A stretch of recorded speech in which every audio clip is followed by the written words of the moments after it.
Hey guys, welcome back to my channel. ಹೇಗಿದ್ದೀರಾ? ಎಲ್ಲರೂ ಚೆನ್ನಾಗಿದ್ದೀರಾ ಅಂತ ಅನ್ಕೊಳ್ತೀನಿ. ಇವತ್ತು ವರಮಹಾಲಕ್ಷ್ಮಿ ಹಬ್ಬ. ಎಲ್ಲರಿಗೂ ವರಮಹಾಲಕ್ಷ್ಮಿ ಹಬ್ಬದ ಶುಭಾಶಯಗಳು. ಇವತ್ತು ಏನ್ ಸ್ಪೆಷಲ್ ಅಂದ್ರೆ ದೇವರಿಗೆ ಒಂದು ಪೂಜೆ ಮಾಡ್ಬಿಟ್ಟು ವೆಜ್ ಊಟಕ್ಕೆ ಇವತ್ತು ಸ್ಪೆಷಲ್ ಪಾಯಸ. ಈವ್ನಿಂಗು ದೇವಸ್ಥಾನಕ್ಕೆ ಹೋಗ್ಬಿಟ್ಟು ಬರೋಣ ಅಂತ. ಇಲ್ಲಿ ದೇವಿ ದೇವಸ್ಥಾನ ಇದೆ ಹತ್ರದಲ್ಲೇ, ಸೊ ಅಲ್ಲಿ ಹೋಗಿ ಬರೋಣ ಅಂತ ಅನ್ಕೊಂಡಿದೀವಿ. ಸೊ ಪ್ರತಿ ವಿಡಿಯೋದಲ್ಲಿ ನನ್ನ ಗೂಚಿನ ತೋರಿಸಿಲ್ಲ ಅಂದರೆ ಹೇಗೆ ಹೇಳಿ. ಸೊ ಪ್ರತಿ ವಿಡಿಯೋದಲ್ಲಿ ನನ್ನ ಗೂಚಿ ಇದ್ದೇ ಇರುತ್ತೆ. ಸೊ ನಾನು ವಿಡಿಯೋ ಆನ್ ಮಾಡುವಾಗ ಏನಾದರೂ ಮಾತಾಡ್ತಿರುವಾಗ ಗೂಚಿ ನನ್ನ ಕಾಲ ಹತ್ರ ಬರುತ್ತೆ. ಸೊ ನಾನು ಎತ್ತಿಬಿಟ್ಟು ತೋರಿಸ್ತೀನಿ ಗೂಚಿನ. ಈ ಗೂಚಿ ಇದೆ ಅಲ್ಲ, ನಮಗೆ ತುಂಬಾ ಲಕ್ಕಿ ಅಂತ ಹೇಳ್ಬೋದು. ಈ ಕ್ಯಾಟ್ ನಮ್ಮ ಲೈಫಲ್ಲಿ ಬಂದಾಗಲಿಂದ ನಮಗೆ ಎಲ್ಲನೂ ಒಳ್ಳೆಯದೇ ಆಗಿದೆ, ಬೆಸ್ಟು ಆಗಿದೆ ಅಂತಲೇ ಹೇಳ್ಬೋದು. ಇವತ್ತು ವರಮಹಾಲಕ್ಷ್ಮಿ ಹಬ್ಬ ಅಲ್ವಾ, ಸೊ ನಾನು ನಮ್ಮಮ್ಮ ಬೆಳಿಗ್ಗೆ ಬೇಗನೆ ಎದ್ದು ತಲೆ ಸ್ನಾನ ಮಾಡಿ ಬ್ರೇಕ್ಫಾಸ್ಟ್ ಎಲ್ಲ ಮುಗಿಸ್ಕೊಂಡು ದೇವರಿಗೆ ಫ್ಲವರ್ ತರಬೇಕಲ್ವಾ, ಹೂ ತರ್ಲಿಕ್ಕಂತ ನಾವು ಮಾರ್ಕೆಟ್ಗೆ ಹೋದ್ವಿ. ಬಟ್ ಫ್ಲವರ್ ಎಲ್ಲನೂ ಖಾಲಿ ಆಗಿತ್ತು, ಸ್ವಲ್ಪನೇ ಇತ್ತು. ಆ್ಯಂಡ್ ಹಬ್ಬ ಅಲ್ವಾ, ಎಲ್ಲರೂ ತಗೊಂಡೋಗೇ ಹೋಗ್ತಾರೆ. ಆ್ಯಂಡ್ ನಾವು ಹೋಗೋದು ಕೂಡ ಲೇಟ್ ಆಗಿತ್ತು. ಸೊ ನಮ್ಗೆ ಯಾವ್ದು ಸಿಕ್ತು ಅದನ್ನು ತಗೊಂಡು ಬಂದ್ವಿ ಬೇಗನೆ. ನಾವು ಸಿಂಪಲಾಗಿ ವರಮಹಾಲಕ್ಷ್ಮಿ ಹಬ್ಬ ಆಚರಿಸಿದ್ವಿ. ಆ್ಯಂಡ್ ಈವ್ನಿಂಗ್ ಟೈಮಿಗೆ ನಾವು ದೇವಸ್ಥಾನಕ್ಕೆ ಹೋದ್ವಿ. ದೇವಸ್ಥಾನದಲ್ಲಿ ಭಜನೆ, ಅದು ಪೂಜೆ ಎಲ್ಲ ಇರುತ್ತೆ. ನಮ್ಮದು ಚಿಕ್ಕದಾಗಿರುವಂಥ ದೇವರದ್ದು ಮಂಟಪ. ಇಲ್ಲಿ ನಮ್ಮಮ್ಮ ದೇವರಿಗೆ ಹೂ ಹಾಕ್ತಿದ್ದಾರೆ, ನಾನು ಕೂಡ ಹೆಲ್ಪ್ ಮಾಡ್ತಿದ್ದೀನಿ.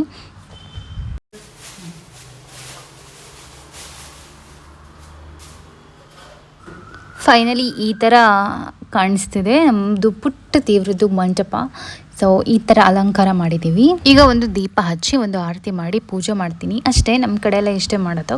ಕೆಲವರು ಬೇರೆ ಕಡೆ ಎಲ್ಲ ದೇವರನ್ನೆಲ್ಲ ಇಟ್ಟು ದೇವರ ಮುಖವನ್ನಿಟ್ಟು ಪೂಜೆ ಎಲ್ಲ ಮಾಡ್ತಾರೆ ಮನೆಯಲ್ಲಿ. ಆ ಥರ ಎಲ್ಲ ನಮ್ಮ ಕಡೆ ಜಾಸ್ತಿ ಮಾಡಲ್ಲ. ನಾವು ಇಷ್ಟೇ, ದೇವರಿಗೆ ಏನು ಪೂಜೆ ಇದೆ, ದೀಪ ಇದೆ ಆ್ಯಂಡ್ ಆರತಿ ಇದೆ, ಅದನ್ನು ಮಾಡೋದು ಅಷ್ಟೇ. ನಾನು ಎಲ್ಲ ಹಬ್ಬಗಳನ್ನು ಮುಗಿಸ್ಕೊಂಡು ದುಬೈಗೆ ಹೋಗೋಣ ಅಂತ ಅಂದ್ಕೊಂಡಿದ್ದೀನಿ. ಸೊ ದೀಪಾವಳಿ ಎಲ್ಲ ಚೆನ್ನಾಗಿರುತ್ತೆ. 2 ಇಯರ್ಸ್ ನಾನು ದೀಪಾವಳಿ ಮಿಸ್ ಮಾಡಿದ್ದೀನಿ. ಸೊ ಈ ವರ್ಷ ದೀಪಾವಳಿ ಎಲ್ಲ ಮುಗಿಸ್ಕೊಂಡು ಹೋಗೋಣ ಅಂತ ಅಂದ್ಕೊಂಡಿದ್ದೀನಿ. ಸೊ ನೋಡುವ ಆಗುತ್ತಾ ಇಲ್ವಾ ಅಂತ. ಬೇಗನೆ ಹೋಗಬೇಕಾದ್ರೆ ಬೇಗನೆ ಹೋಗಬೇಕಾಗತ್ತೆ, ಇಲ್ಲ ಅಂದರೆ ಇದನ್ನೆಲ್ಲ ಹಬ್ಬಗಳನ್ನು ಮುಗಿಸ್ಕೊಂಡು ಹೋಗ್ತೀನಿ, ಚೆನ್ನಾಗಿರುತ್ತೆ.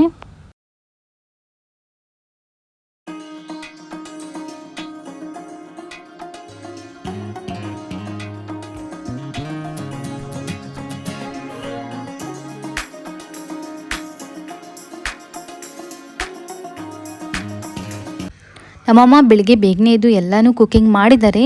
ಏನಂದರೆ ವೈಟ್ ರೈಸು, ಒಂದು ಸಿಂಪಲ್ ಆಗಿರುವಂಥ ರಸಮ್, ಆಮೇಲೆ ಒಂದು ಬೆಂಡೆ ಪಲ್ಯ, ಸ್ವೀಟಿಗೆ ಅಂತ ಪಾಯಸ ಮಾಡಿದ್ದಾರೆ, ಕಡಲೆಬೇಳೆ ಪಾಯಸ ರೆಸಿಪಿ ಮಾತ್ರ ನಿಮ್ಮ ಜೊತೆ ನಾನು ಶೇರ್ ಮಾಡ್ತೀನಿ. ಕಡಲೆಬೇಳೆ ಪಾಯಸ ಮಾಡಲಿಕ್ಕೆ ಇಲ್ಲಿ 1 ಕಪ್ಪಷ್ಟು ಕಡಲೆಬೇಳೆ ತೊಗೊಂಡಿದ್ದಾರೆ. ಇದನ್ನು ಚೆನ್ನಾಗಿ ವಾಶ್ ಮಾಡಿ ಇಟ್ಕೊಂಡಿದ್ದಾರೆ, ನೆನೆಸಿಟ್ಟಿಲ್ಲ. ಆ್ಯಂಡ್ ಜಸ್ಟ್ ವಾಶ್ ಮಾಡಿರೋದಷ್ಟೇ. ಆ್ಯಂಡ್ ಒಂದು ಸ್ವಲ್ಪ ಬೆಲ್ಲ, ಒಂದು ನಿಮಗೆ ಸ್ವೀಟ್ ಎಷ್ಟು ಬೇಕು ಅಷ್ಟು ನೋಡ್ಕೊಂಡು ಬೆಲ್ಲ ಹಾಕ್ಕೊಂಡ್ರೆ ಆಯಿತು. ಆ್ಯಂಡ್ ಇದು ಸಾಬಕ್ಕಿಯನ್ನು ಕೌ ಮಿಲ್ಕ್ ಅಂದರೆ ಹಾಲಿನಲ್ಲಿ ನೆನೆಸಿಟ್ಟಿದ್ದಾರೆ, ಒಂದು 10 ನಿಮಿಷ ನೆನೆಸಿಟ್ಟಿದ್ದಾರೆ. ಆ್ಯಂಡ್ ಇದು ಕೋಕೋನಟ್ ಮಿಲ್ಕ್ ಆಯಿತಾ, ತೆಂಗಿನಕಾಯಿ ಹಾಲು. ಇದು ಅಕ್ಕಿಯನ್ನು ಒಂದು 10 ನಿಮಿಷ ನೆನೆಸಿಟ್ಟು, ವೈಟ್ ರೈಸು ಅಕ್ಕಿಯನ್ನು 10 ನಿಮಿಷ ನೆನೆಸಿಟ್ಟು ರುಬ್ಕೊಂಡಿರೋದು ಇದು. ಆ್ಯಂಡ್ ಇದಿಷ್ಟು ಇಂಪಾರ್ಟೆಂಟ್ ವಸ್ತುಗಳು ಕಡಲೆಬೇಳೆ ಪಾಯಸಕ್ಕೆ. ಯಾವಾಗಲೂ ಜಾಸ್ತಿ ಕೀರೆ ಮಾಡೋದು, ಯಾಕಂದರೆ ಕೀರು ಮಾಡೋದು ಈಸಿ ಅಲ್ವಾ, ಹಾಗಾಗಿ ಕಡಲೆಬೇಳೆನೂ ಈಸಿಯೇ, ಬಟ್ ಸ್ವಲ್ಪ ಕೆಲಸಗಳು ಇದೆ ಅದರಲ್ಲಿ. ಕೋಕೋನಟ್ ಮಿಲ್ಕ್ ಇರ್ಬೋದು, ಸಾಬಕ್ಕಿ ಇರ್ಬೋದು, ಅದರಲ್ಲಿ ನೆನೆಸಿಡಬೇಕು, ಇದೆಲ್ಲ ಸ್ವಲ್ಪ ಕೆಲಸ ಇದೆ. ಸೊ ಹಾಗಾಗಿ ಫಸ್ಟು ತೆಂಗಿನ ಹಾಲು ಮತ್ತು ಅದಕ್ಕೆ ಸ್ವಲ್ಪ ನೀರು ಆ್ಯಡ್ ಮಾಡಿ ಚೆನ್ನಾಗಿ ಬಾಯ್ಲ್ ಮಾಡ್ಕೊಬೇಕು. ತೆಂಗಿನ ಹಾಲು ಬಾಯ್ಲ್ ಆದ ನಂತರ ಇದಕ್ಕೆ ಕಡಲೆಬೇಳೆ ಮತ್ತು ಉಪ್ಪು ಹಾಕಿ ಚೆನ್ನಾಗಿ ಬೇಯಿಸಬೇಕು. ಕಡಲೆಬೇಳೆ ಬೇಯಲಿಕ್ಕೆ ಒಂದು 15 ಮಿನಿಟ್ಸ್ ತನಕ ಬೇಕಾಗುತ್ತೆ. ಇದನ್ನು ಚೆನ್ನಾಗಿ ಬೇಯಿಸಬೇಕು.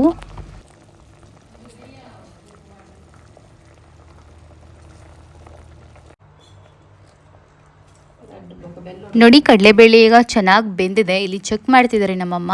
ಈಗ ಸಾಬಕ್ಕಿ ಇದೆ ಅಲ್ಲ, ಆಗ ನೆನೆಸಿಟ್ಕೊಂಡಿರೋದು ಹಾಲಲ್ಲಿ, ಸೊ ಅದನ್ನು ಹಾಕಬೇಕು. ಸಾಬಕ್ಕಿ ಕೂಡ ಬೇಗನೆ ಬೇಯುತ್ತೆ, ಒಂದು 5 ಮಿನಿಟ್ಸಲ್ಲಿ ಬೆಂದ್ಬಿಡುತ್ತೆ, ದೊಡ್ಡದಾಗತ್ತೆ.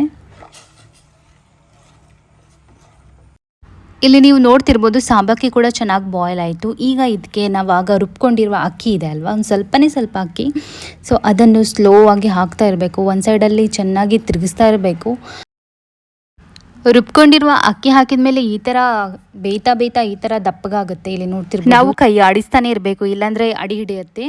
ಸೊ ಈಗ ಲಾಸ್ಟಿಗೆ ಕೋಕೋನಟ್ ಮಿಲ್ಕ್ ಇದೆ, ಅಂದರೆ ಕೋಕೋನಟ್ ಇದು ದಪ್ಪ ಹಾಲು, ಫಸ್ಟ್ ತೆಗೆಯುವಂಥ ಹಾಲು. ಸೊ ಇದನ್ನು ಹಾಕಬೇಕು. ಇದನ್ನು ಹಾಕಿ ಸ್ವಲ್ಪ ಬಾಯ್ಲ್ ಆಗಬೇಕಿದು. ಇದ್ರ ಜೊತೆನೇ ನಿಮಗೆ ಎಷ್ಟು ಸ್ವೀಟ್ ಬೇಕು ಅಷ್ಟು ಬೆಲ್ಲ ಹಾಕ್ಕೊಳ್ಬೋದು. ಇಲ್ಲಿ ನಮ್ಮಮ್ಮ ಬೆಲ್ಲ ಹಾಕ್ತಿದ್ದಾರೆ, ಮಿಕ್ಸ್ ಮಾಡಿ. ಬೆಲ್ಲ ಎಲ್ಲ ಮೆಲ್ಟ್ ಆಗಿ ನೋಡಿ ಈ ಥರ ಕಲರ್ ಬಂದಿದೆ. ಆ್ಯಂಡ್ ಈಗ ಇದಕ್ಕೆ ಸ್ವಲ್ಪ ಏಲಕ್ಕಿ ಪೌಡರ್ ಹಾಕಬೇಕು. ಏಲಕ್ಕಿ ಪೌಡರ್ ಹಾಕಿ ಒಂದು ಲೋ ಫ್ಲೇಮಲ್ಲಿ ಇಡಬೇಕು, ಸ್ವಲ್ಪ ಬೇಯಬೇಕು. ಲಾಸ್ಟಿಗೆ ಡ್ರೈ ಫ್ರೂಟ್ಸ್ ತುಪ್ಪದಲ್ಲಿ ಹುರ್ಕೊಂಡು ಹಾಕಿದರೆ ನಿಮ್ಮದು ಕಡಲೆಬೇಳೆ ಪಾಯಸ ರೆಡಿ ಆಗುತ್ತೆ. ಇದು ಕಡಲೆಬೇಳೆ ಪಾಯಸ ಇದೆಲ್ಲ ತುಂಬ ರುಚಿಯಾಗಿರುತ್ತೆ. ಖೀರ್ಗಿಂತ ಡಿಫ್ರೆಂಟ್ ಟೇಸ್ಟ್ ಇರುತ್ತೆ. ಸ್ವೀಟೇ ಬಟ್ ಡಿಫ್ರೆಂಟ್ ಆಗಿರುತ್ತೆ, ಚೆನ್ನಾಗಿರುತ್ತೆ. ನೀವು ಒಂದ್ಸಲ ಮನೇಲಿ ಟ್ರೈ ಮಾಡ್ಬೋದು. ಈಗ ಊಟ ಮಾಡೋ ಟೈಮ್. ಎಲ್ಲನೂ ಹೇಗೆ ಬಂದಿದೆ ಅಂತ ತೋರಿಸ್ತೀನಿ ನೋಡಿ. ಪಾಯಸ ನೋಡಿ ಯಾವ ರೀತಿ ಬಂದಿದೆ ಅಂತ, ತುಂಬ ಚೆನ್ನಾಗಿ ಕಾಣಿಸ್ತಿದೆ ಆ್ಯಂಡ್ ತುಂಬ ರುಚಿ ಕೂಡ ತುಂಬ ಚೆನ್ನಾಗಿತ್ತು.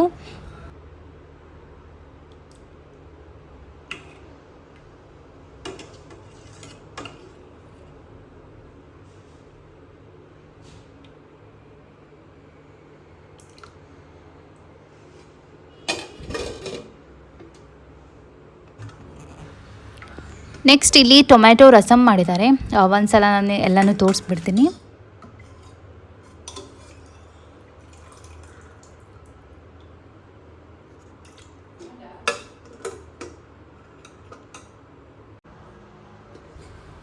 ಇದು ಬೆಂಡೆಕಾಯಿ ಸುಕ್ಕ.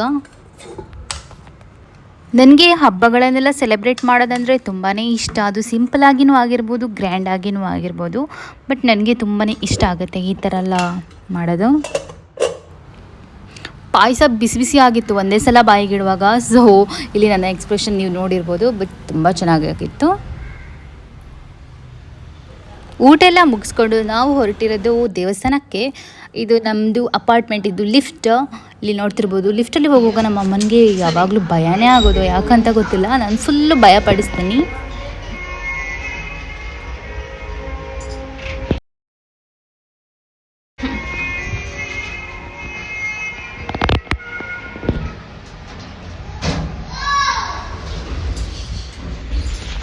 ಇವತ್ತು ನಾವು ಬಂದಿರೋದು ದುರ್ಗಾ ಪರಮೇಶ್ವರಿ ಟೆಂಪಲ್ಗೆ, ದೇವಸ್ಥಾನಕ್ಕೆ, ಪುತ್ತೂರಿನಲ್ಲಿರುವಂಥದ್ದು. ಆಮೇಲೆ ಇಲ್ಲಿಂದ ಸೀದಾ ಮಾಸ್ತಿಯಮ್ಮನ ದೇವಸ್ಥಾನಕ್ಕೆ ಹೋಗಿ ಸೊ ಆಮೇಲೆ ಮನೆಗೆ ಹೋದ್ವಿ. ಇವತ್ತಂತೂ ತುಂಬ ಜನ ಇದ್ದರು ದೇವಸ್ಥಾನದಲ್ಲಿ, ಹಬ್ಬ ಅಲ್ವಾ. ಸೊ ಹಾಗಾಗಿ